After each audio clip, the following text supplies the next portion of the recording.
I'm happy that the Turnitin finally turned up to conduct a training program for the benefit of the users. For several years, we have been paying lakhs of rupees in subscribing to the Turnitin software. Basically, it was under the control of the Director R&D or now the Director Academics. They used to check the plagiarism of the theses submitted. But the idea is not to that alone. There is only one part of the objective of subscribing to the Turnitin. It will be given, the user license is given to each and every one of you for all the faculty members as well as the scholars, all the scholars of the research scholars of the institution, all MTech students, and then the BTech students also. I think we have created accounts up to MTech. We started creating. So the idea is it has been extensively used in elsewhere in the Western world, where the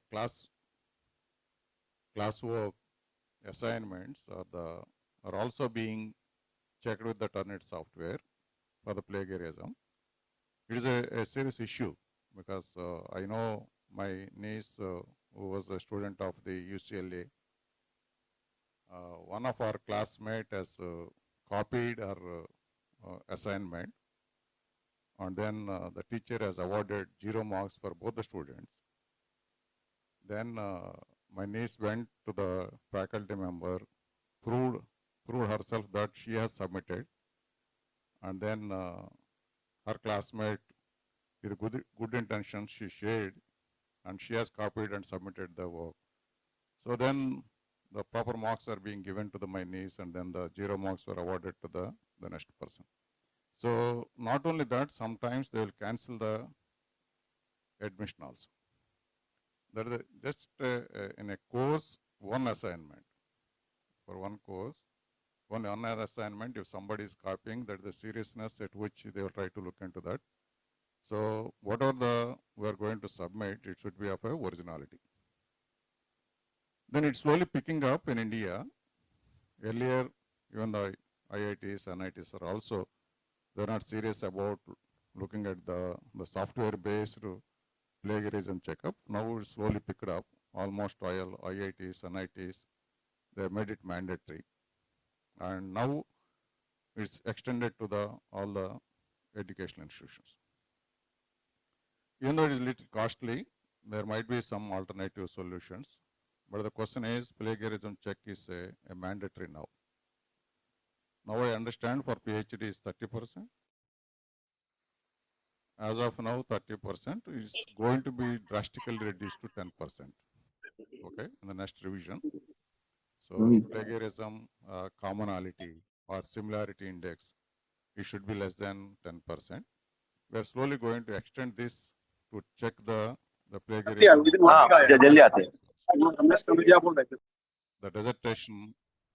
The dissertation works also. MTech dissertation works. Then subsequently BTech project works. Slowly it will percolate down to the assignments also. Because what we require is an ethical education and the value-based system where the student should be able to contribute their original work rather than copying the others' work and trying to get a benefit out of it.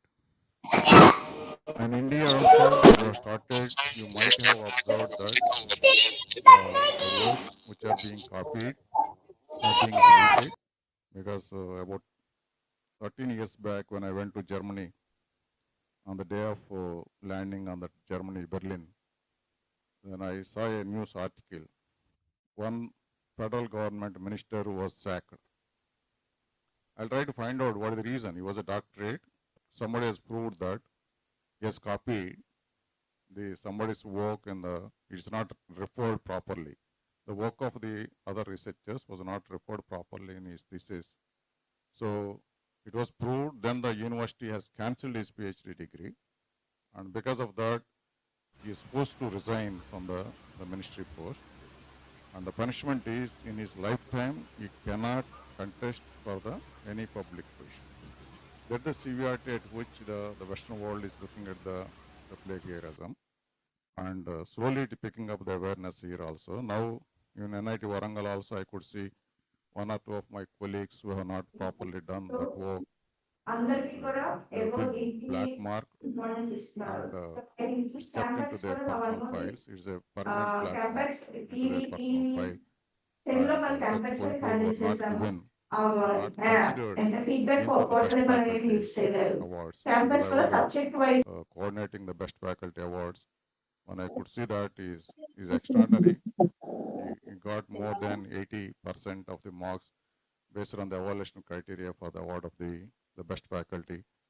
But since he has copied, since there is a black mark, his article published in some journal was removed based on the plagiarism complaint, and hence we have not considered him even for the award, even though he got more marks compared to the other applicants for the award of the best faculty awards. So, and similarly, in another case, one of the faculty members were reprimanded for not properly referring the others' works. The complaint was the MTech dissertation work was published without including the name of the student. So that was also contested because it is a student work. But many of us have a false opinion that it's my work, I have given the idea, he has done it, he has submitted it. But these are all false, right? Okay, we might be giving an idea for our students, but they might be doing the work, maybe routinely, maybe clerically, but at the end of the day, that is his work.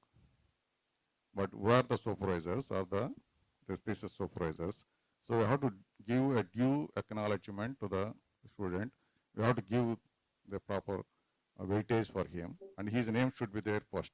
Many of you, I understand, some of the people are having a bad practice of keeping the supervisor's name as a first name. Is a totally unethical, is a unethical practices. The student name should be there as a first name, whether it is MTech student or the PhD student. And it's not at all, university as a university, I'm not going to encourage that. We will address that issue in a different form. So my concern is all of you please take it very seriously. Now after a lot of request, I think Turnit is kind enough to conduct a training program after long years for the benefit of the, because we are under the dark, it's also fault of the university. We are not in a position to understand that the potential of the Turnit, what the software, what we have procured, we can have more than 4,000 users, but we ended up using it only 1 or 2 users for several years. So now we have opened it up. So every one of you can test your work, whether it is a project work or a research paper publication or thesis work or anything, even the assignments of the students also, you can check it up yourself, and you need not come to always to the director academic or director R&D for checking the plagiarism or similarity index. Please, it's not a big deal, it's easy to use it. Only thing, some of the tips will be there so that our work should not be included in the depository. I think those tips you will tell us. You should not use our papers in the depository. If you are using it, then you will get 100% similarity index. So once if our paper is being added to the depository. So such precautions we have to take it up. I hope the Turnitin people will help us and give proper training. My request to the Turnit people is also that at a frequent intervals, please conduct the training program offline or online so that it will benefit our faculty members as well as scholars. Thank you, one and all. So thank you, sir. Thank you for pressing the importance of ethical education and ethical research, sir. Now I invite Professor M.H.M. Krishna Prasad, sir, Director Academics, to address the gathering. Honorable Vice Chancellor, sir, respected senior professors, Rector Garu, Registrar Garu, dear colleagues, PhD scholars, and MTech students, Good morning to one and all. Thank you for registering yourself and attending this session. I sincerely request you one and all to utilize this session effectively and enhance your research potential. Now, I request you are going to handle. Yeah. Experts from Turnitin to continue this session. Thank you. So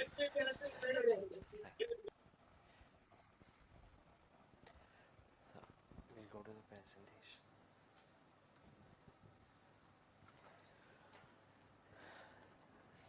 Slide changer shows this. Okay. A very good morning to everyone. Thank you, sir, for helping us set the context for today's session. We'll try and understand. So, when we talk about Turnitin as an application, it is largely as research. But as we go forward and as we are looking at AI already approaching us, it is something important that we need to use Turnitin as an application into our day-to-day academic activities. So we'll try and understand the application from the very basics in terms. So this is the learning objective of today's session. So we'll try and understand what is plagiarism, difference between plagiarism and text similarity. How do we interpret the similarity report? So we'll take a look at those instances as well. Also, how do we create classes, assignment, the complete workflow? When do we want to save the papers within the repository and what not to, when not to save the papers? So what is the right repository selection and certain help resources? So if I need to start by defining what plagiarism is. So according to Merriam-Webster's online dictionary, to plagiarize means to steal and pass off the ideas or the words of another as one's own is meant by plagiarism. To use another's production without crediting the source is meant by plagiarism. It's also meant by literary theft. To present as new as an original idea or the product derived from the existing source is meant by plagiarism. By and large, these are all the definitions that we have or available. But if I need to simply sum up what plagiarism is, turning someone else's work as your own is meant by plagiarism. Anything which is deliberate is plagiarism. So there are different forms of unoriginality which have been evolved over a period of time and they're still evolving. So if I need to talk about these different instances of unoriginality, whether it is inadvertent plagiarism, which is a kind of an unintentional plagiarism, whereby students are not aware about the citation processes or the formats primarily. So we need to be aware about these citation quotations, the paper formats as well, so we do not get into the inadvertent plagiarism. For instance, student collusion or paraphrase plagiarism is simply copy pasting from each other and submitting their work, simply rephrasing the source's idea or not providing proper attribution. All of these instances, anything which is deliberate, we do not get into these instances. For an instance, if I want to talk about self-plagiarism, for example, I'm a PhD student and I may want to go ahead and publish 2 or 3 articles related to my final thesis. But at the end of the day, when I'm kind of writing my final thesis, I also want to kind of cite, I want to take certain content from my papers which is already published into my final thesis. But can I take it as it is? No, I cannot take it as it is. I need to give in a self citation because if I do so, I get into an instances of self plagiarism. So it's always important for us to understand as in researchers. So when we are into active research, we always need to kind of go ahead and give in self citation if we need to kind of reinforce our research idea. Otherwise, we end up into an instances of self plagiarism. So there is source-based plagiarism or mosaic plagiarism, which is weaving text or content from multiple sources, not attributing, simply relying on heavy modifications. So we avoid those instances. So we avoid such kind of circumstances or certain kind of activities like that.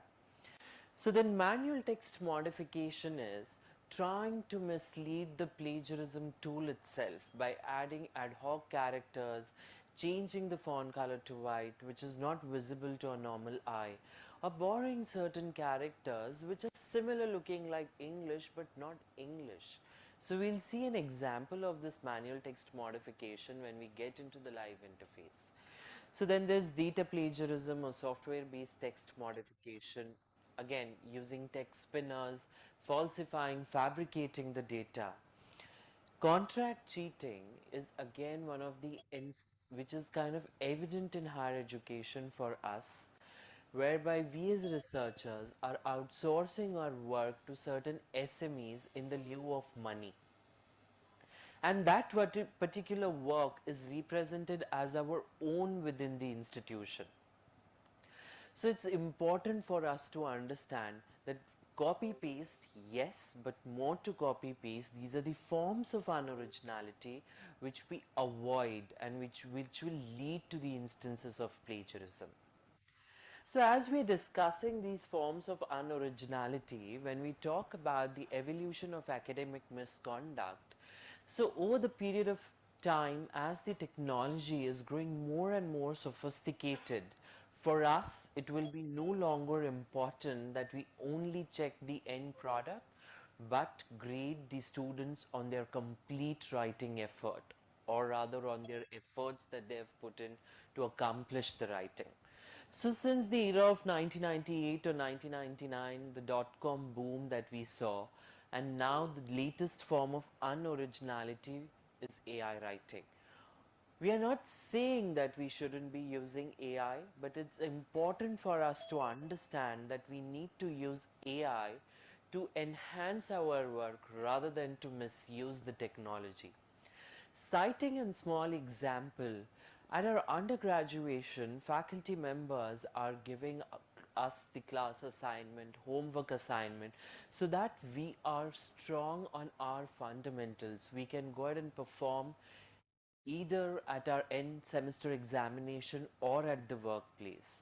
It is only possible when we know the fundamentals. But today, if the homework or the classwork is completed with the help of artificial intelligence, then how would one be strong on their fundamentals? So as students, it's also important for us to understand, or as faculty members, it's also important for us to create that awareness among students that they do not simply heavily rely on AI for completing their classwork or homework because they need to have fundamentals in place. So that is a form of unoriginality that we usually see, but it's important that we understand that when we talk about research, the word itself sums it all.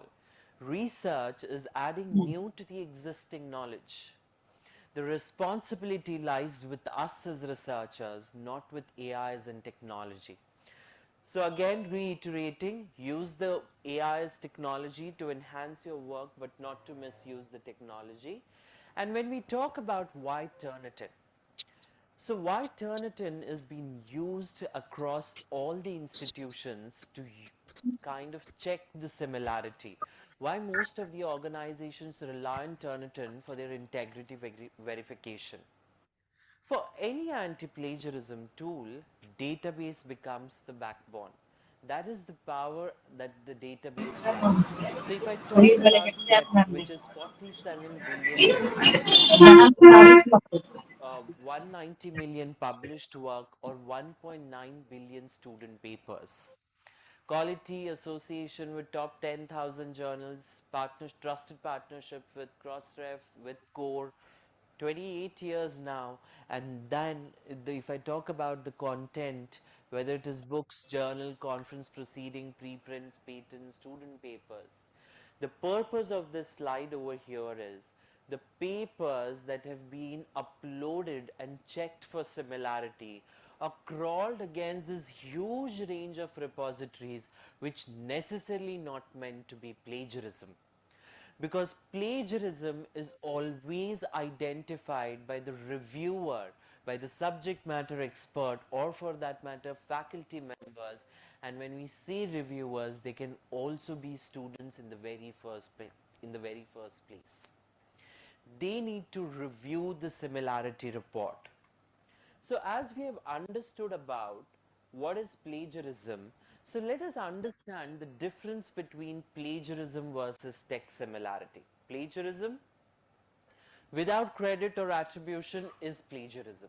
But what is text similarity? When the ideas of the words of another are presented in one's work is known as text similarity. I repeat, when the ideas of the words of another are presented in one's work is known as text similarity. These text similarity could be in what form? These could be in form of quotes, references and citation, common facts which says the capital of India is New Delhi, and the essay questions, because questions have been given by the faculty members to the students in the classroom. So this again reiterates that there is no bar or there's zero tolerance towards plagiarism, whereby we can expect similarity, but similarity should be in these forms in the paper. So it's something important for to understand. And additionally, when we talk about these are the forms of expected similarities, there's also a format in place. When I talk about this format, there's an original source on the left hand side of your screen which says a 2018 survey found that 68% of respondents prefer online shopping than in-store purchase. This particular piece of information is useful for my ongoing research work. What I do is I simply take that text and paraphrase that and do not provide the attribution. So that is deliberate and that is plagiarism. But on your right hand side it says technology is rapidly changing the way we live is said by so and so. I understand this piece of information is helpful. I paraphrase that and provide an in-text citation. So that is why text similarities, when the ideas of the words of another are presented in one's work, is known as text similarity, but in form of quotes, references, citation, or common facts. So again, when we talk about a very interesting example that I have to look at, we have over here. On the left hand side, there is a paper with 5% similarity index, and on the right hand side, we have a 30%. So if I generically ask you which is a likable percentage, most of us will end up saying a 5% similarity index. But in 5% is pure instance of copy paste. But on the right hand side, we have an essay question, then we have a citation. It's a common fact which says apple are the good sources of nutrition, and there's a phrase which includes a citation and a list of references. So usually there is a misconception. Higher the similarity percentage, more the document is plagiarized, more the paper is plagiarized. No. Once we upload the paper, a similarity percentage is generated. We click on that similarity percentage and get into the document evaluation viewer mode. And we need to evaluate the similarity report. Looking at these expected similarities, what I do is I can exercise filter options. Clicking on filters, I can exercise exclusion options.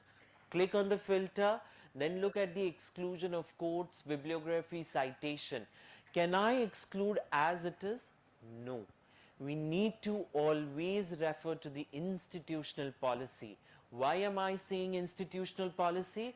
Because there's no one policy in place. If you ask me, is there any universal policy? No. It is based on institutional policy. If you aren't aware about your institutional policy, please reach out to the library, to the R&D team. They will help you out in terms of what is the institutional policy in terms of excluding quotations, references, the number of consecutive words. So applying that in mind, we can exercise this filter as an option and reduce the similarity percentage, the expected similarity, and bring it down to a desired percentage. And in other instances, once the similarity report has been uploaded, how do we identify plagiarism in the report? Is a usual question asked by the faculty members. Now, once the paper is being uploaded, will be bifurcated into 4 instances. These instances are not cited, not quoted, missing quotations, missing citation, things which are cited and quoted. This will help you as faculty members, evaluators, to look at the consequences which are concerning. So things which are cited and quoted, the definition itself speaks. It's in strong student strength. It's always an opportunity that student can recreate or learn about citing and quoting across all areas of their work. If it is a missing citation or a missing quotation, however, if the formats are to be expected to be returned in certain way, like humanities as a subject, we write block quotes. So if it is expected in a certain way, good enough. Otherwise, it's always an opportunity to provide the feedback. And also things which are not cited and quoted, are we missing on paper formats? Are we not rightly paraphrasing it? Or is it something that the text is indicating as plagiarism? We need to review the similarity report as instructors, faculty members, reviewers for that matter. So quickly, how can the task expectations affect the similarity score? It is beneficial for all the faculty members. If it is creative writing, it is your own words or thoughts. Text, little known to research, because we are expecting creative writing, so you can expect a lesser similarity score. If it is research based, and which is usual, that is something text strings that cannot be altered, inclusion of quotes, ideas other than your own words as it is, so the similarity score could be a little more, and short answers, some of it. So this is a file upload criteria. Just to keep in mind, the password protection for the document that we are checking needs to be turned off. The document should at least have 20 words to check for similarity, be less than 800 pages in length, and be less than 100 MB in size. So let's put all into practice and log in live onto the platform. So what I will do is, I will here now come to the website of Turnitin, which is being directed by www.turnitin.com. So once I have logged into my website, so once I have logged in within the Turnitin account now, so the administrator is the R&D team which has already created the instructor accounts. So you might have received the emails and you might have activated the instructor account. So can I just understand if everybody has the instructor account? Any faculty members have the instructor account? So I hope most of us would have the instructor accounts. So what we will do is, we'll see how we'll kind of, because we have last week created the account, so if you have not checked in your emails, please go and check in your emails. You would receive an email from noreply@turnitin.com. So you just click on that email and it will say that, hi so and so respective member, your Turnitin administrator has asked you to create an instructor account. So this is a piece of information. I would request you to please go ahead and set up your instructor account. Once you have set up your instructor account, so this is how your instructor account would be visible. Not so many tabs would be visible. It would be only one single tab which would be visible like this, which on your left hand side, either it would be your institutional name or your name. On the right hand side, there would be an option to create a class. So once you click on add class, what will happen is, it will allow you to create a particular class.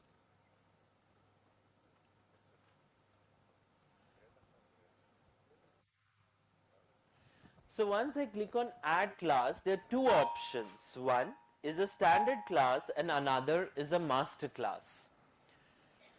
Master class is created when there is a teaching assistant, where you as primary faculty or the main faculty has a teaching assistant teaching assistant is responsible to add students, to create assignments. But however, if that is the use case, then we stick to masterclass. Otherwise, we simply start by creating a standard class, whereby standard class, instructor creates the class, adds students, creates the assignment, check the papers and give the feedback.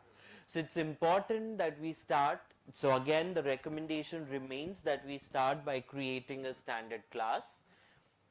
We given the class name. So for example, I'm a professor for English.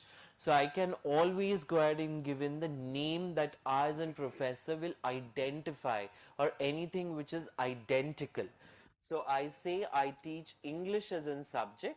I teach it to BA program, second year. So this is the name. Anything identical, I can go ahead and give in the name. Enrollment key is a kind of a password if you want students to self-join. However, we ask instructors that they create the class and add the students. So that is the next step that I would be showing in. So I can select the relevant subject area, the one which I'm teaching. So if it's English as a literature, if I'm teaching other subjects like computer sciences, chemistry, I can select science. If I do not find any relevant subject area, I can simply select other as well. And then I can select the student level, to which level I'm creating the class. If it is PhD, I can select career or technical. If it is postgraduate, I do so. Class start date is by default today's date when we are creating the class. We ask faculty members to please keep the actual end date of the class. Why? As and when the classes are completing, they will also expire here on Turnitin's platform. Once they have expired, the license, the students who are enrolled against this class, those many licenses can be reused again. So that is why we ask you to please keep the actual end date of the class. So assuming this is the actual end date of the class, I just go ahead and click on submit. So I have created a class, and then the first thing that I want to go ahead and do is I get into this class and I want to add students. So I can add students by giving in their first name, last name, email address. I can do that, or I can also kind of add in the bulk for the very first time. So this is the student that I'm adding one by one. So if there are 2 or 3 students, it's okay. Or for that matter, you can do a bulk upload list as well by looking at upload list, and here an Excel file can be created under A column first name, B column last name, C column email address, and the students can be uploaded. And the third thing that I need to do is creating an assignment. Assignment creation will enable instructors, Sir was talking about using this application for your project reports, assignments, undergraduation. So this use of this application early will always help students to kind of know, and they will be in practice about these instances. So this assignment would help you to kind of uh, assignment will help you kind of submit the papers that we are creating. So this here, we select a standard paper assignment, and then we can start by giving in the details. If you as a faculty member are wanting to implement that Turnitin within your classroom based workflow on a daily basis, or maybe for a however your curriculum is designed, to check and evaluate students on their fundamental, this will become a most instrumental tool. So we can go ahead and give in the class name. So we request, so for instances, this is just chapter 1. So I can give in the start date, so that is today is the start date. I can go ahead and give in the due date, so I give it to 2 weeks of time. So feedback release date, we always say keep it nearing to the start date. Why? Any feedback that you as faculty members are giving in, they can look at your feedback, resubmit the papers. That is where we say we can always enable Turnitin Feedback Studio as an application for the formative learning environment. Then if you want to grade any student's work, you can give in the maximum points. You can start looking at rubric based evaluation as well, and then you can attach a rubric here. If you want to students to submit even late after the due date, you can enable this option, resubmission until the due date, so that students can resubmit the papers and check. And this is an upload template as an option. Upload template as an option basically helps us if you're anticipating certain content, certain text within the similarity report, and you do not want the tool to identify that under the overall similarity percentage. Institutional names, certain definitions that you as faculty members are anticipating in the paper, and you do not want the tool to consider that in the overall similarity percentage, you can create an exclusion template and upload, provided this needs to be approved by your faculty members. So it's important to know that. So this is how we can look at this template exclusion. And then rubrics. So we request faculty members, we do understand that faculty members in higher education for us specifically are not largely relying on rubrics for evaluation of students, but rubrics is the future, because anything, so rubrics will help you to achieve the learning outcome from the students. So, and it will be a lot more easier assessments whereby you're uploading the rubric, which is a answer, student is submitting, it is evaluating, doing the analysis and giving you that kind of a response. So it's important that we start using rubrics. It can be a qualitative, quantitative, a simple grading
Sir, not audible, sir.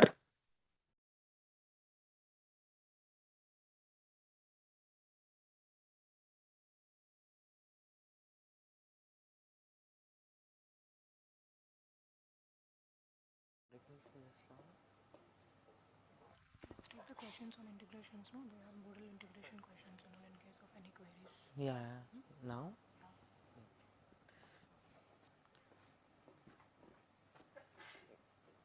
So before we get into the evaluation of similarity report, if there are any questions, concerns, please do let us know. Any questions that we have discussed so far?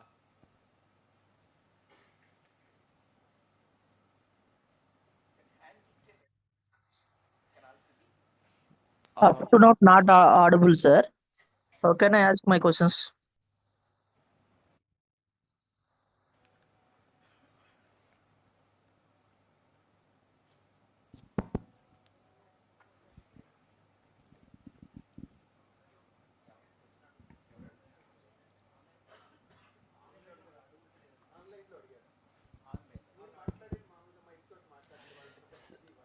Yeah, so if you talk about the handwritten assignments right now, the system supports the text which has been written in an electronic form, either in a Google Doc or a Word doc. Because again, implementation of OCR is a technology which is a handwritten recognition technology, which converts the handwritten text into the digital form. The accuracy of OCR is basically again is one of the challenges, but however, it's right now not integrated, but we'll take that as an feedback, sir, always.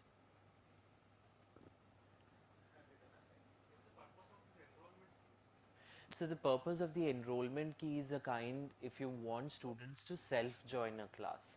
So you share the class ID and the enrollment key with them so that they can go to the website of Turnitin, click on login, go to student account and give in the class ID and the enrollment key and they can come to that.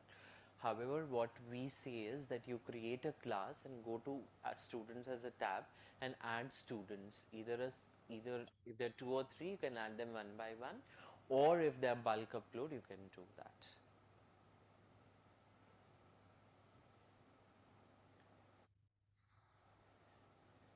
So for online, I do understand you were not able to hear. So however, we are doing the most important part of the session now. But also, if there are any queries, concerns, we can still wait back and still kind of do a online. I'll just do a run pass at the end of the session. Yeah. Any questions on integration specifically? Yes, sir.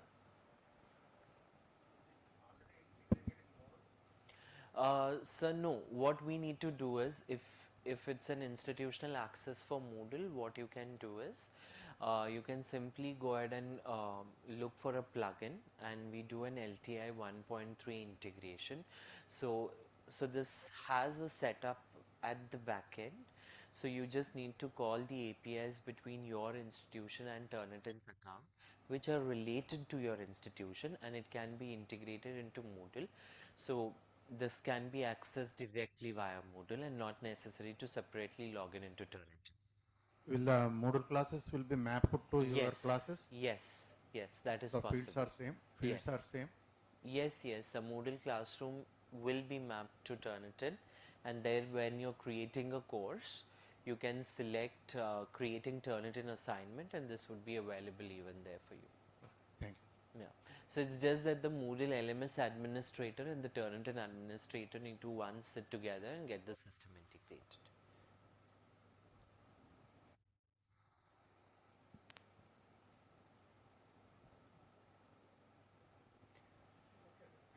Yeah. Yes.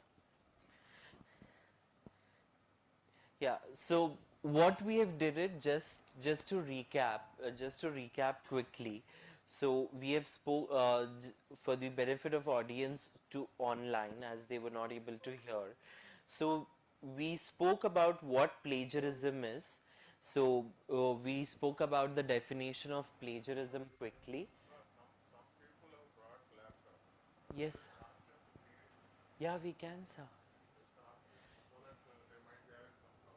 Yeah. So if anybody has laptops or even through via online, if anybody have laptop, yes sir, please. Yeah, they can always go ahead and create a class, create the assignments, and then upload the papers. And as we are checking for similarity, they can. I believe so. You are doing it right. Yes. Now give 5 minutes time for Yes. everyone. Let them at least. Yes. Yes. I'm Sir. sure Yes. Yes. they can log in. They can create. Yeah. You can go and check so that Yes. Yes. that will be more helpful. I can do that. Yes. Yes, sir. Please.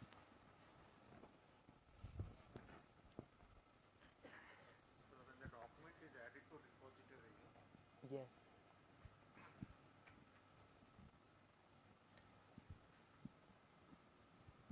can it be made default?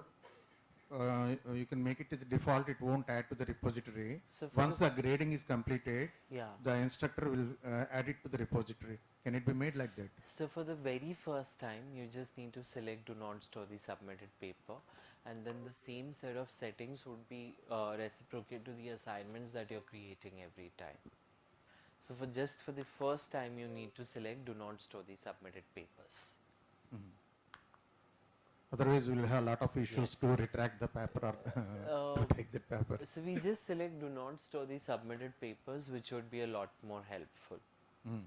Yeah.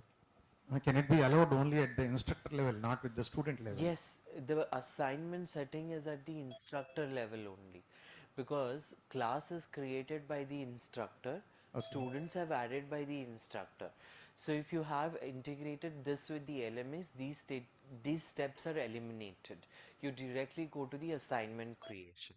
So within the assignment creation, once it has been integrated, you just create the assignments within your course, because the course is already there and the students have been already added. So you just go ahead and create the assignment and then start using it. So there, you as an instructor, you're creating the assignment. You as an instructor are choosing the repository option. Okay. Yeah, this has been given with the instructors. Sir. Okay. Yeah. Any concern? Yes, sir.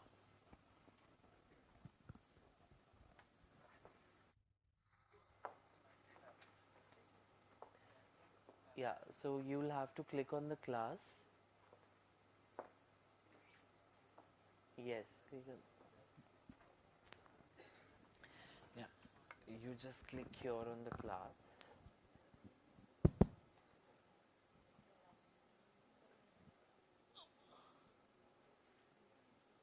Sir, small question, sir. Yes, sir. If we have identified that somebody has copied our work, where to complain, sir? Is it a cyber crime case or a crime?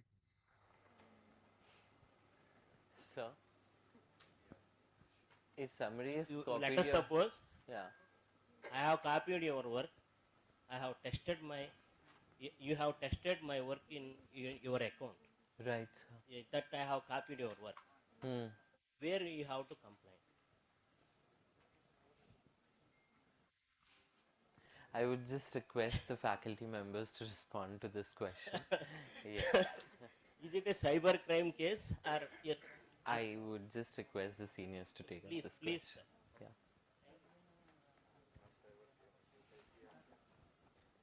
Yeah. You have to create an assignment. Click on add assignment. Yeah. Yeah.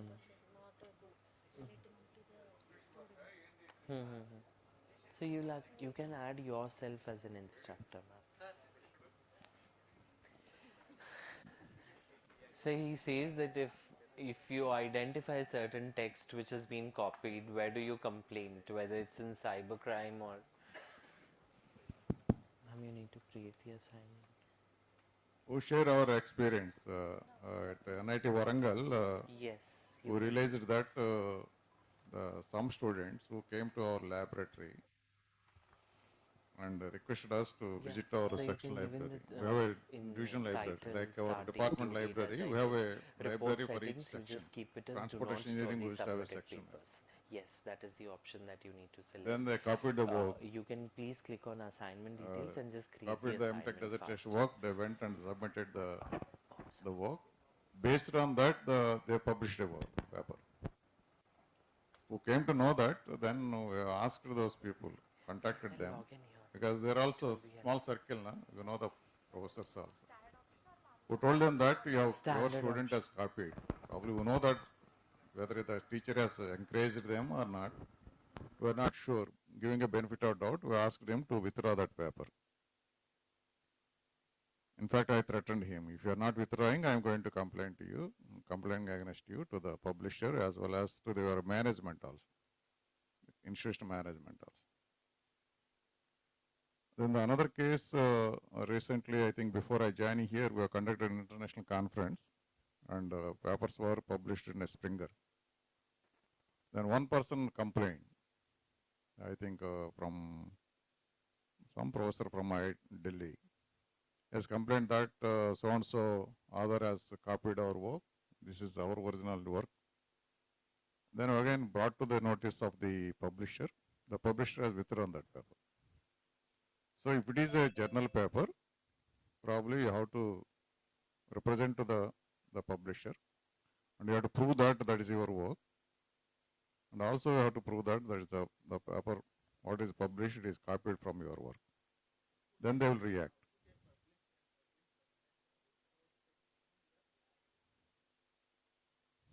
It's easy to say, comment, because we always loosely say that you should have done like this, like this. The publisher is, they don't have the in-house people, right? Publishers, the editors, reviewers are we only. All of us, all of us are the, the editors. Some of us might be acting as a guest editors, or a part editors, or chief editors. And many of us are the reviewers. So as a reviewer, you are saying that this paper is good, we are recommended. So there might be blind review, 2 or 3 persons might be reviewing and they might have recommended. They will take enough care. It's not that based on the review comments only they will publish it. They will also have that in-house checking for the plagiarism. Still sometimes it may happen.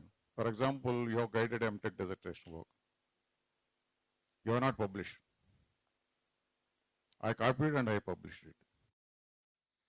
Then you will complain. This is my dissertation work. I have not published it, but this fellow has copied it. Sometimes, in spite of taking enough care at the published level, it happens. It's our duty to bring it to the notice of the publisher. They will definitely act. Publishers are very serious.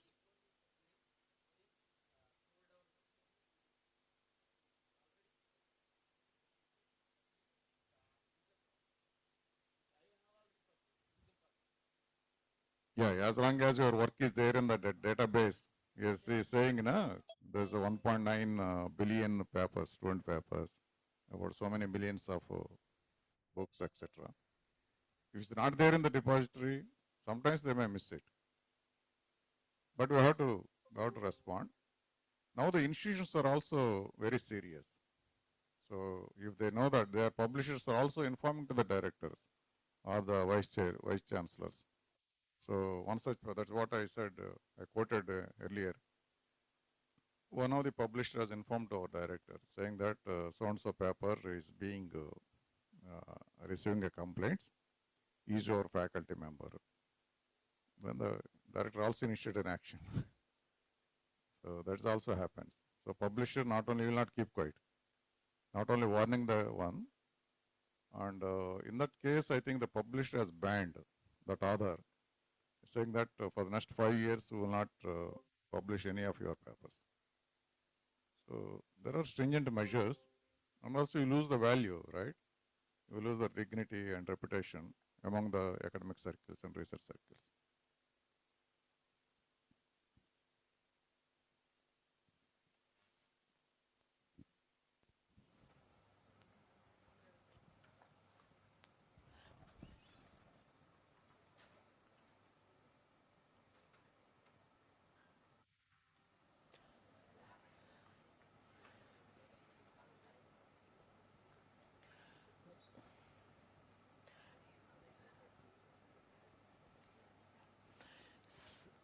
So most of us, when we understand that you have created the classes assignment, so most of us I selected they're at various stages. So again, I repeat, while you're creating a class, please start with the standard class, give in the class name, anything which is identical easily, and then you can give in all the details. And as I said, as we are creating the assignments, we select no repository and give in the class details. And assuming that you have submitted the paper, I see some of them have already submitted the papers. And once this paper is being submitted and a similarity percentage is generated. So I'm calling it as a similarity percentage. I need to click on this similarity percentage and I get into the evaluation viewer mode. I need to evaluate the similarity report. So I do understand certain. Yes, ma'am is at the step of uploading. Others are creating classes, creating assignments. So we are now here at this reviewing of similarity percentage, but immediately, yes, we do understand that yes, some of the functionalities might not be available immediately into your login, but this is how we review the similarity percentage. So while as we saw in the presentation, that things which are not cited, not quoted, missing citation, all of those instances are here on the right hand side. So before I get into reviewing those instances, the first instance that I want to look at is flags. Now not all documents will have flags. Yes, sir. They need to share the screen now. Yeah, please share this.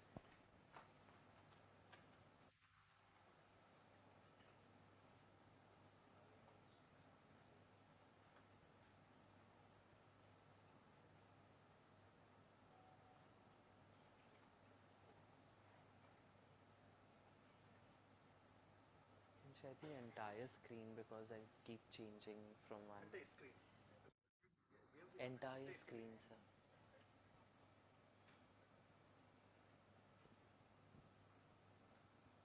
Yeah.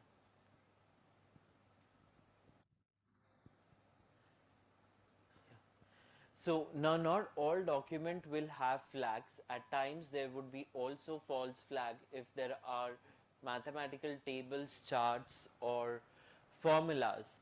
So I repeat, not all document will have flags. At times there would be false flag if there are mathematical tables, equations or charts, because the algorithm is looking at abnormal written characters.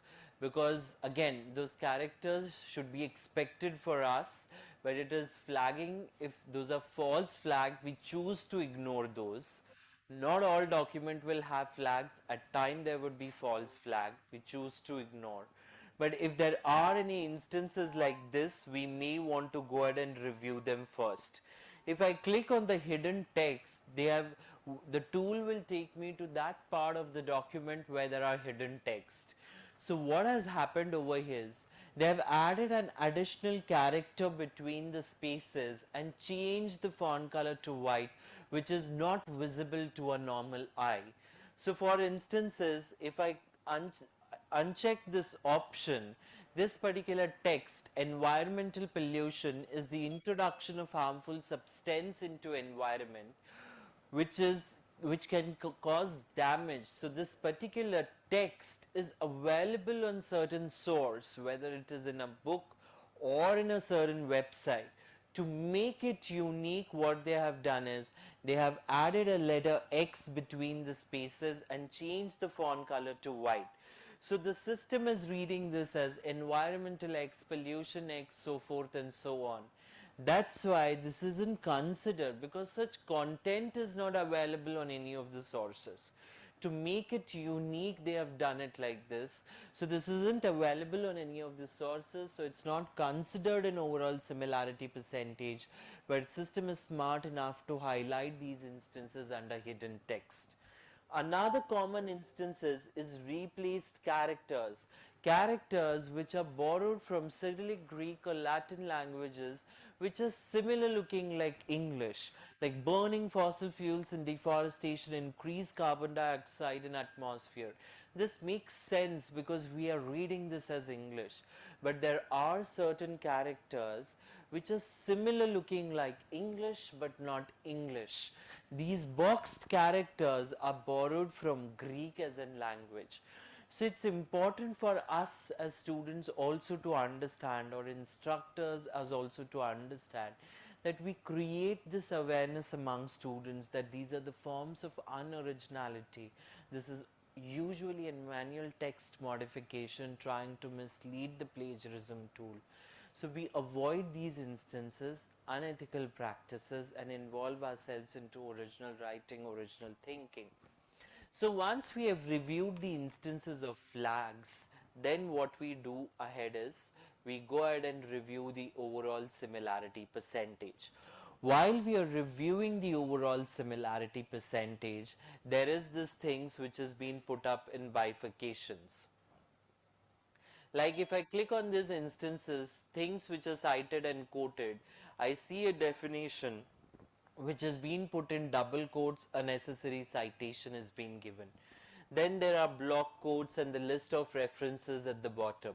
So I as an evaluator, I see these instances, these things are correct, there are these good definitions, there are good, these are relevant to my research idea. I look at the source credibilities, and then what I do, I come to this filter options, and then I exercise these exclusion options. I may want to exclude bibliography, quoted text, cited text, and small matches. Give the number of words as mentioned in the policy. So I just go ahead and give in 10, and then I say apply filters. Moment I say apply filters and come back to my overall similarity percentage, it comes down to a 53 percentage of similarity index. Now there are 19 certain instances which are not cited and quoted. To one of them if I go, leading to net destruction, century and more, is borrowed from this particular source, which is onlinelibrary.wiley.com. So now this we need to understand whether it is missed paraphrasing that we have done, do we need to improvise on our paper formats, or is this content highlighting as plagiarism? So it's important for us to review the similarity report and then come up with the understanding that what is acceptable and what is not acceptable. So when we talk about these instances, there is also then once you have reviewed the similarity report, you can click on download as an option and you can look for the paper details. You can download the similarity report with the filters that you have applied. You can look for paper details, the submissions. Every paper that is being submitted to check for similarity is being tagged with a unique paper ID. So it's important that we as faculty members, students, please do not share your user ID password with anybody. Please check only your documents. So it's important because a lot of unpublished content text remains within your login. So it's important that we do not share our login ID passwords. And one of the important, so any questions in terms of interpretation of similarity report? So I do understand there is a certain percentage for AI as well. So I'll talk about this AI detection as well. Now when we say Turnitin is capable about detecting the text generated from a large language model as well. So the minimum uploading criteria is minimum 300 words, maximum 30,000 words. And at the same time, when we talk about Turnitin's AI detection model, we do not want to falsely accuse anybody when it is human written and we flag it as AI written. So between 1 to 19 percentage, we do not surface any percentage, but that comes as an asterisk mark. 20 percentage and above, it will be identified, the percentage would be surfaced. So however, maybe you're not immediately able to see the AI percentage now within your login. So, but if I need to evaluate this AI percentage, any text which has been highlighted in this cyan color is a text which has been taken from a large language model directly. Anything which has been highlighted in purple color is an enhanced version of a large language model. So basically what I have done is, for example, same example, you're the teacher and I'm the student. You have asked me to write an essay on environment. I go to ChatGPT, give it a prompt, help me write an essay in 1,000 words. I pick that and I submit it to you. That is being highlighted in this blue color or cyan color, which says likely AI generated text from a large language model. I take that text, I put it into a paraphraser, text spinners. I paraphrase that multiple times, like academic, creative. I do that, run pass through humanizers, bypassers, that is being highlighted in purple color. So that's why it says likely AI generated text that was likely revised using AI paraphrasers or text spinners. So one thing we need to understand for us, it will not identify the source, because when we talk about invention of a large language model earlier into later in 2022, it was only ChatGPT. But today if we talk about LLMs, we have it's out, we do not have one number. So it will identify the text which is generated from a large language model. So be it any large language model. So it's meant to differentiate between a human written text versus a text generated by a large language model. They do use source, but so the text is generated by LLM. So generated text is something that we are identifying. LLM generated text. Yes. No, these are two different reports. The AI percentage is different, the similarity percentage is different. So I came to the AI percentage later because so usually if I need to accept a similarity report, because I need to start from flags, check AI and then come to a similarity percentage and accept, and then see whether can I accept this paper or no. Right. Right. So again, this is a paper done in that manner, sir, which shows all the functionalities. So not necessarily every document will have flags, every document will have a AI percentage. So if I have worked and I know my limitations in terms of using AI, which could lead to ethical misconduct while researching, so I might have not used in direct AI content, but to search papers, and I have necessarily attributed, credited, saying that yes, I have used it, but just for the paper search and do my stronger search in literature survey. So that is how not every paper will come up with AI, come up with flags and a high similarity percentage, but we just need to review that every time. So. Yes.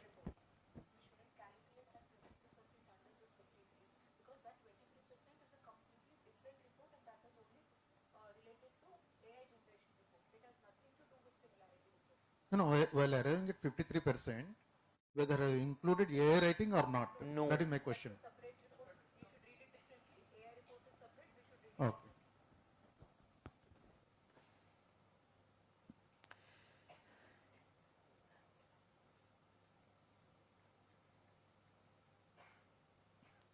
So any questions in terms of interpretation, the AI report, and how are we looking at these instances?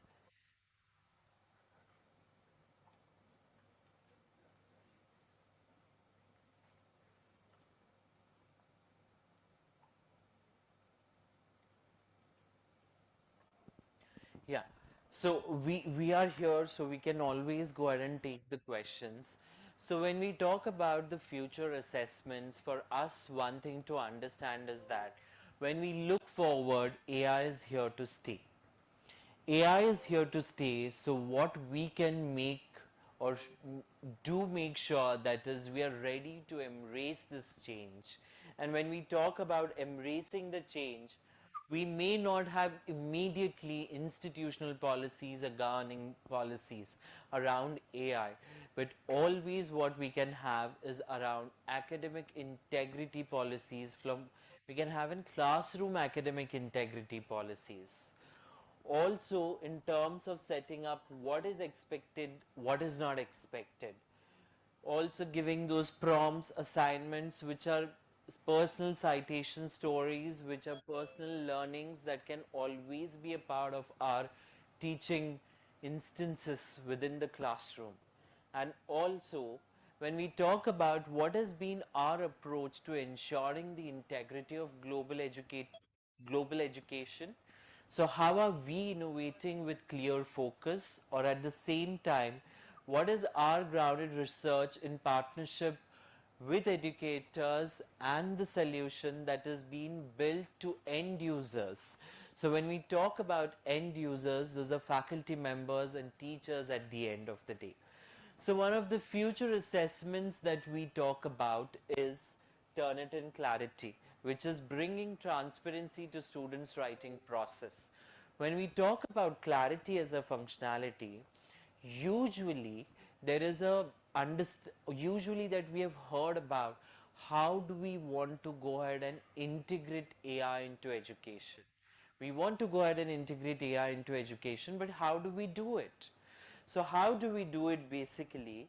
The objective of clarity as a functionality is clarity is a bridge between students and educators, instilling confidence that the student work is original and representative of their learning.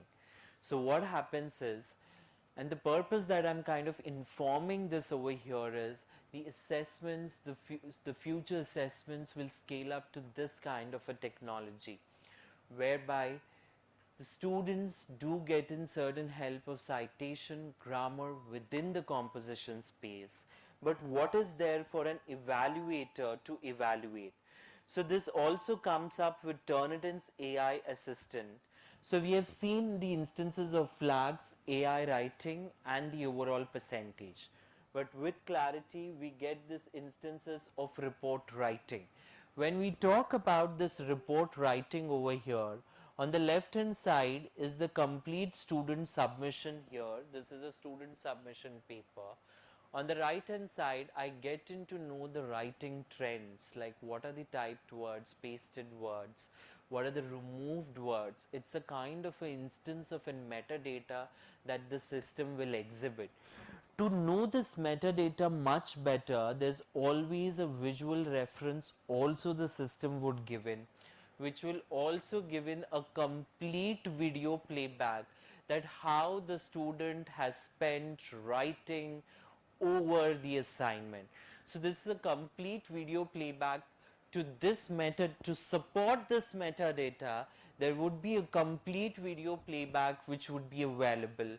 So when we talk about clarity, the assessment is, so the assessment, when we talk about AI as education, integrating AI into education, so this is how the assessment will kind of move in forward.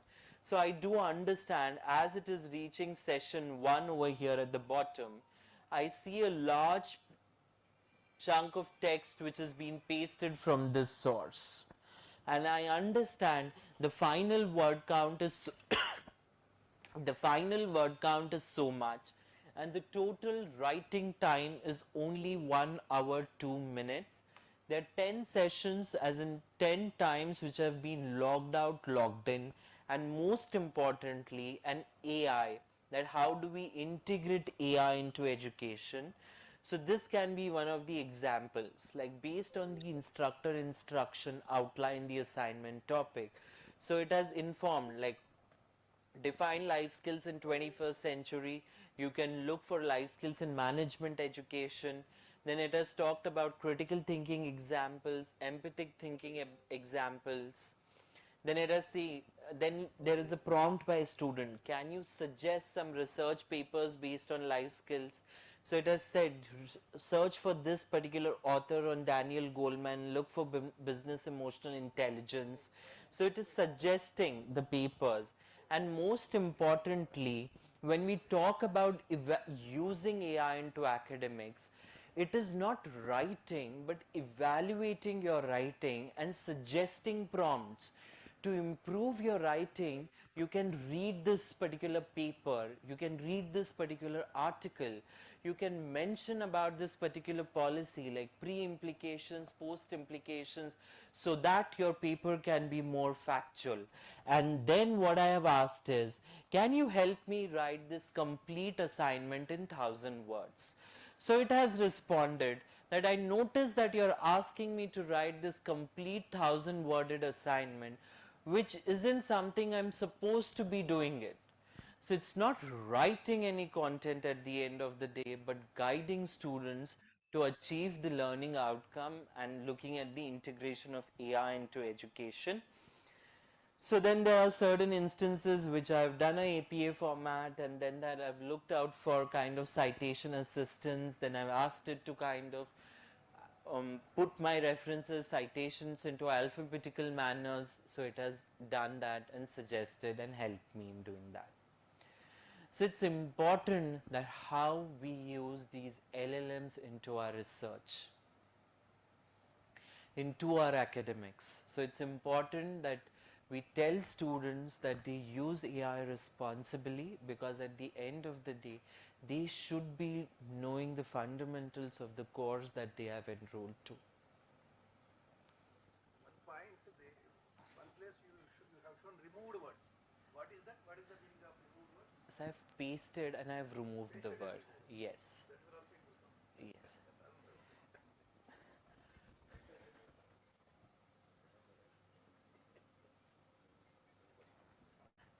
So again, to reiterate what Turnitin Clarity stands for, which is bringing transparency to the writing process. Turnitin Clarity is a bridge between students, teachers, instilling the confidence that the student work is original and representative of their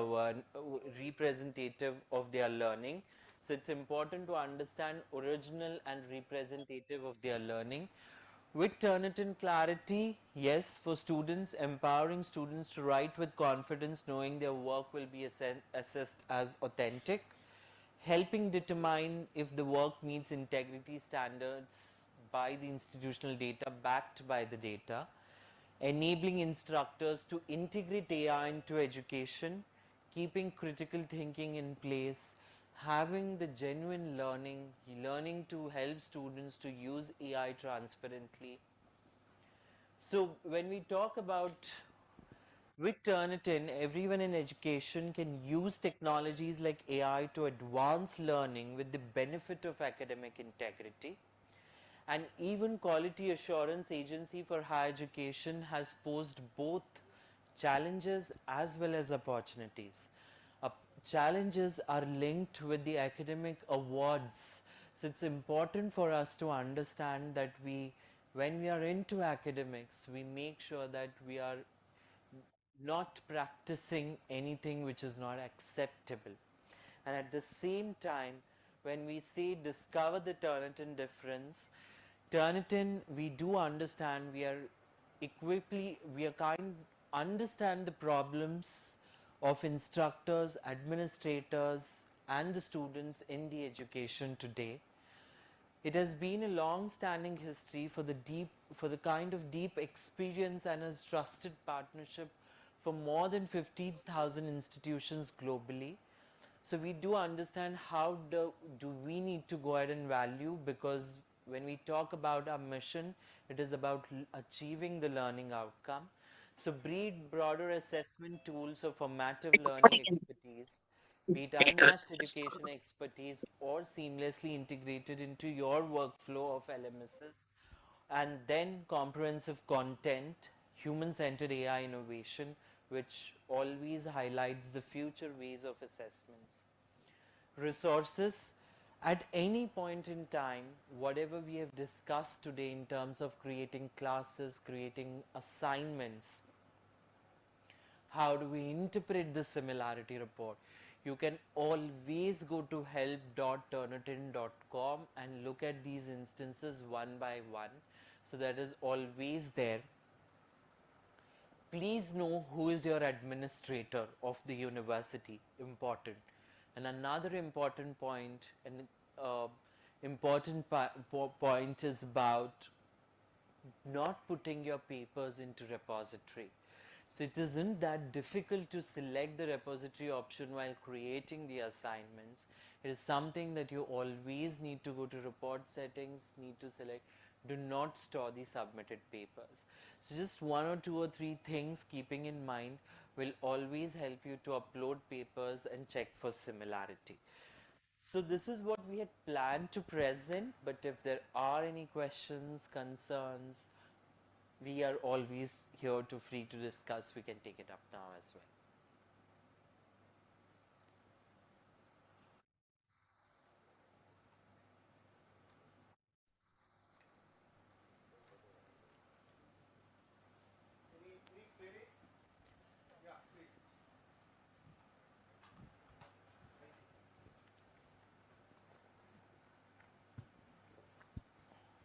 Good afternoon, sir. Good afternoon, sir. Myself Vijay, research scholar. Yes, sir. I am having the Turnitin account in the instructor way. So how I can use this? Sir, I am having the Turnitin account in the instructor way. How I can use this one? Like So to I'll, check my research work. Yes. Flag So development. what I will do is, just for the benefit of everyone, I'll just reiterate the classroom workflow once. Yes. So they have queries, most of them, that they're registered mostly as instructor accounts, right? So they need a separate student email to upload the paper. So they're PhD scholars also. Yeah. So that is one thing. Just show. Yeah, so we'll just quickly look at how do we create a class, add assignment once again. So if we need to kind of go, yes. One more thing. Yes, sir. Sir, actually, Teachers, there are scholars. Right, sir. They are not instructors. Right, They are individual users, right? right, right. They are individual. How to create an account, how to use it, you can explain. Yes. Most Yeah. of them are scholars. Right, sir. actually I am asking how to check the plagiarism report for my paperwork. He is a scholar. Right. Understood, sir. Understood. So ultimately, we'll have to create a class and add yourself as a student to check the paper, right? So you are accessing it through mobile, which is again what we expect you is to do it on a laptop using a Chrome or a Firefox browser. Once you have logged in within your account, okay, so this is how your account is visible now. So you can look at that account, so which is creating, is where there is either your name or the institutional name, or there is an option to add a class. So once you click on add class, you get to this particular class creation page. So you give in those class details. So I hope you're able to do that. You click on add class. So you give in the class name, you give in the enrollment key can be a password, so it's okay, you do not need to worry about enrollment key so much. And then you select the subject area, you select the student, and you give in the start date, due date. So once you've done that, so maybe you can just do it. I'll wait for another 2-3 minutes. And then click on submit. So moment you click on submit,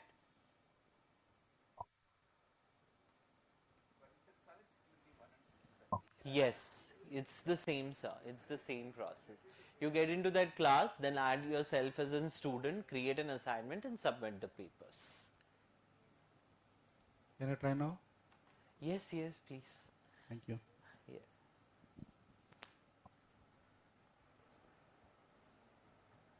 Yeah, they can register with that.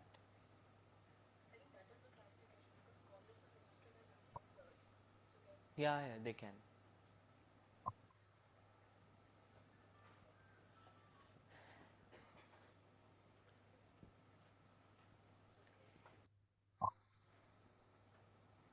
Any other questions? Yes. Right.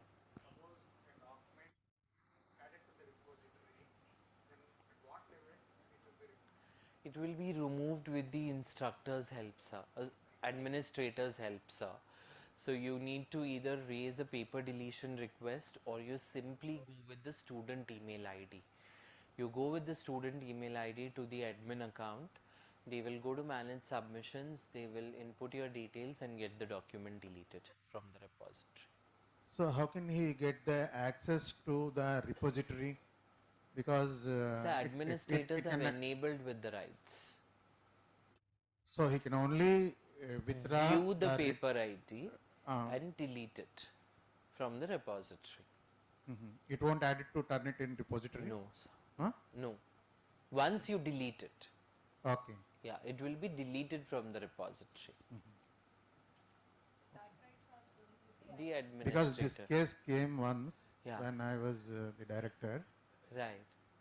A student has misused somebody else Turnitin account, So somebody and accidentally it was added to So- the repository, Right. and he could not submit the thesis No, for no, 2 no. years. Sir, no. If it is outside the institution, the administrator cannot delete it. We need to understand one thing, sir. When your university has a subscription to Turnitin and we do not use the tool as a benchmarking that, once I write so much, then only I go ahead and get to see the similarity percentage, but I instead, so I do understand, sir. I mean, I'm not an immediate, I'm not a flourishing scientist. I'm a student enrolled for higher education in my PhD. It is tend to happen that I write the papers and check for the similarity. So it's important that we create that kind of cohesiveness within students, that it's okay even the similarity comes and there is a tool for us to check the percentage. So they check here and the papers are not put in any of the repository options and all, because if they go outside, this is what the concern is. An administrator also, the administrator is able to delete the papers, anything and everything within the purview of JNTU Kakinada, not the outside papers. What makes if multiple submission may take place? No, that's so And that's if it is deleted from the issued database, right. next time same thesis can be submitted. So that's why we say, sir, that for the papers that you want to check multiple times, put it into do not store the submitted papers.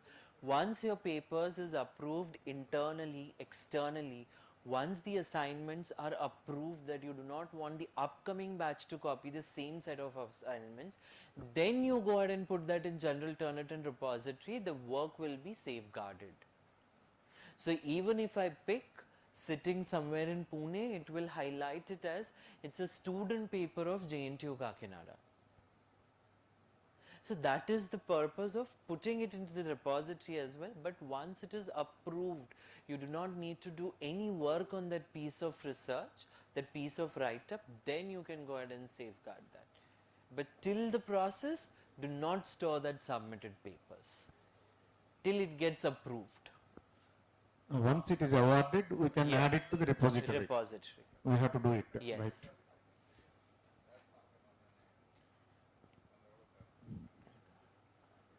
Yes, sir. Yes, ma'am. Hi, good morning. Good morning. You have shown a document, the similarity, Right. the 53% and AI writing as 20 Yeah. something like. So as a reviewer or an editor, how should we look at it? I mean, like, is it a component of integration both?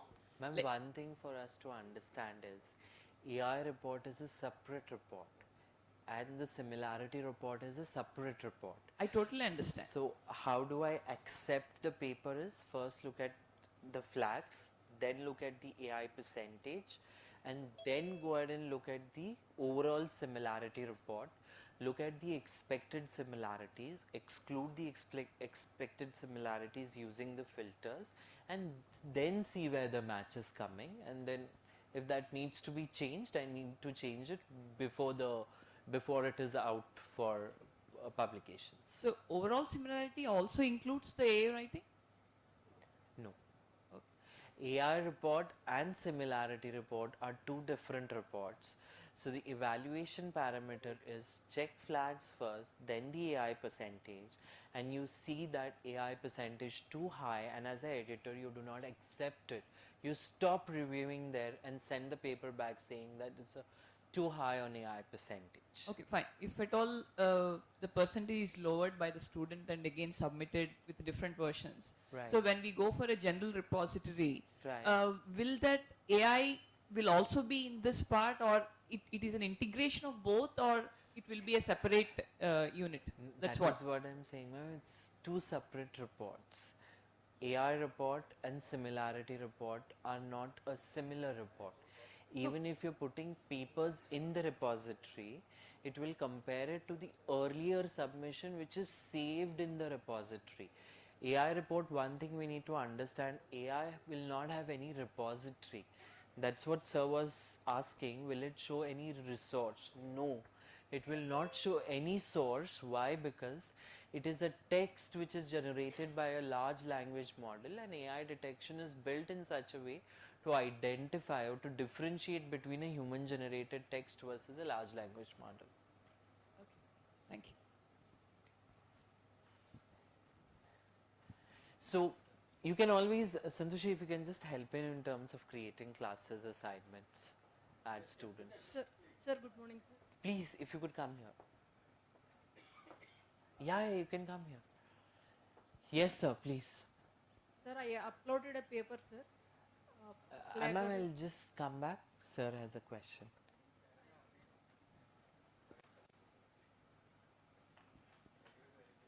Sir, I request you to please try on a laptop.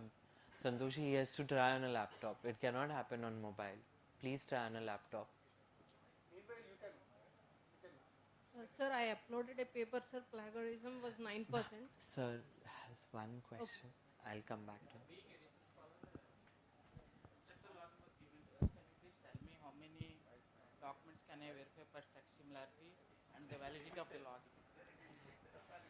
Sir, what I understand is, as long as you're wanting to check the papers for your PhD concerning your research work, you can check papers. Validity of login? Sir? Login validity. So how much? Sir, it is available for you. You can go ahead and check. True lifetime validity or what? Okay, 1 year. They'll renew it. They'll renew it. So it's you, as long as use it for yourself, it's good. Yes, sir. Yes, sir, please.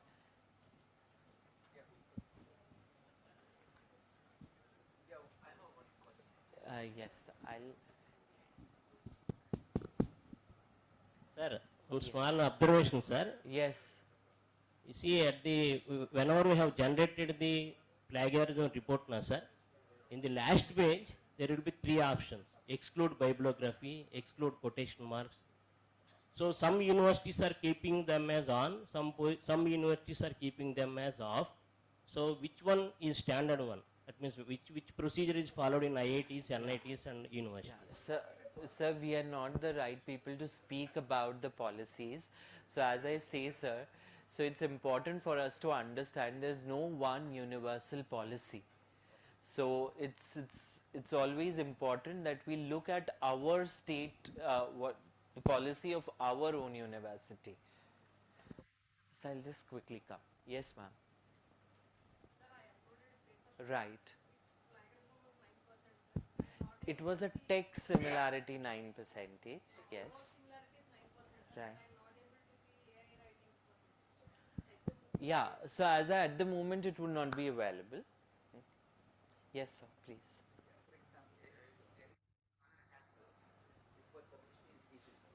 Ji, sir. Before submission his thesis, he has submitted his papers to the 2 journals. one paper is submitted to one journal, the part of the work is submitted to the other journal, Right. and this is also included in this repository kind. And when he's come to a stage of submission of his thesis, then when he submit his thesis, it will be reflected like 100%. So How it could be? that's the instances that I spoke about self-plagiarism, sir. I'm a PhD scholar. I have published 2 or 3 articles, and at the same time, I need to take that in my final thesis. If you see a general practice, sir, you cannot take it. You have already published your work. You can take it to reinforce your research idea by giving in the self citation. You cannot take the entire paper as it is, because we again have regulations around self plagiarism.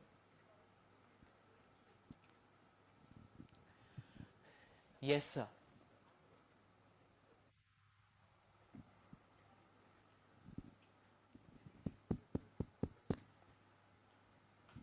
Sir, good afternoon, sir. Good afternoon, sir.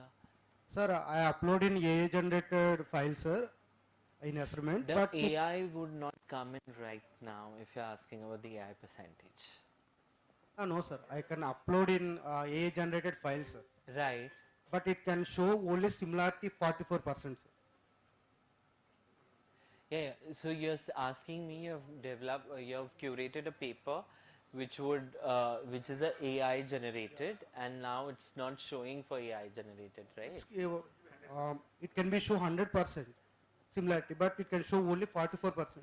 Yes, so that is what I was telling ma'am, that the AI generated report is nothing to do with the similarity report. AI generated is identified by looking at the text whether it is AI generated, yes or no. It is not looking at the repository. Similarities, yes, similarity is being looked at the repository, and then a percentage has come up. Yes, sir. Thank you, sir. Yes, sir. Hi, sir. Myself, Sriram, I'm a research scholar. My question is regarding AI similarity, AI reporting for Right, your sir. condition. So nowadays, Copilot and some other LLMs have been integrated into Word True. document and Google Docs, right? So when I try writing my research paper, Right. it shows me some improvements to enhance my quality of writing. If Right. I accept that, will that be also shown in your AI percentage? So if you ask me, that is a very nice question, and it is a problem which is being faced by a lot of researchers, and that is a challenge right now. So when we talk about what is AI a text enhancer to bring it to a reader's point of view? Is it similar to grammar and editing tools? No. As we say, marketing as a concept is demand generation. Likewise, AI as a tool or technology is content generation. So at the same time, when we are using these grammar editing functionalities which have come up with AI humanizers, AI paraphrasers, text enhancers, as you said, which you're using it for some another purpose, it will still highlight it as AI generated text because there is an LLM in place. So that is a challenge currently. So if you're looking to use certain editing tools, so a tool which is not AI enabled is always helpful. But Sir? how is it possible with Word or Google Docs like that? Because Copilot is Integrated, there. right? So I can't so stop you it use showing the no, you can always choose not to use. There are options not to use. Fine, thank you. For example, the same meaning Right. in a different way. Rama is Ravana. Right. It's original text. If it is written like Ravana is killed by Ravana, can it be? So that is how the paraphrasing idea is, right, sir? So if I need to paraphrase for the literature survey, I understand the text which is already written. I understand what is the statistical analysis, the evidence, the crux of the paper, and I write it in my own words and give you an attribution.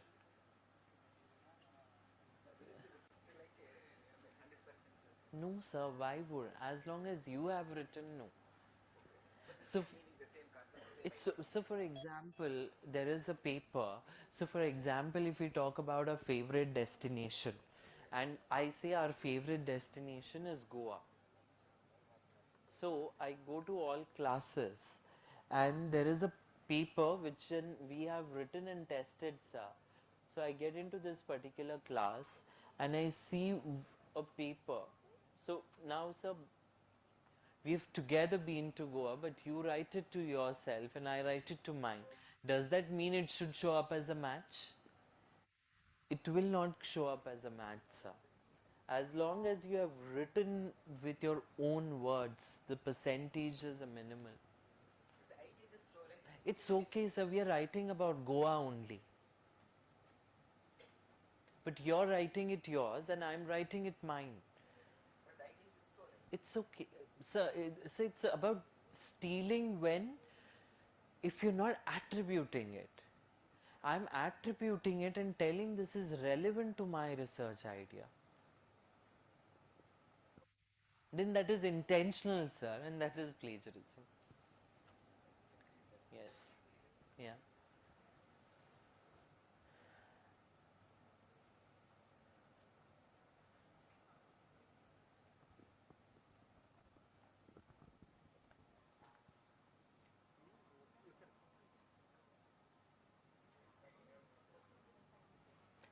Yes, sir.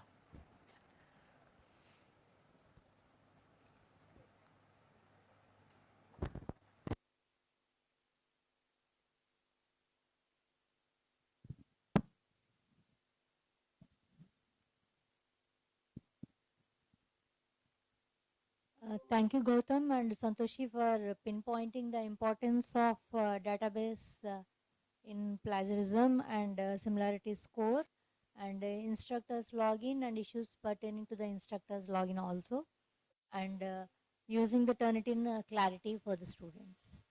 And I thank all the participants who have shown interest in learning about the features of the Turnitin, and I thank all the university authorities for providing the opportunity to learn. I sincerely provide my gratitude.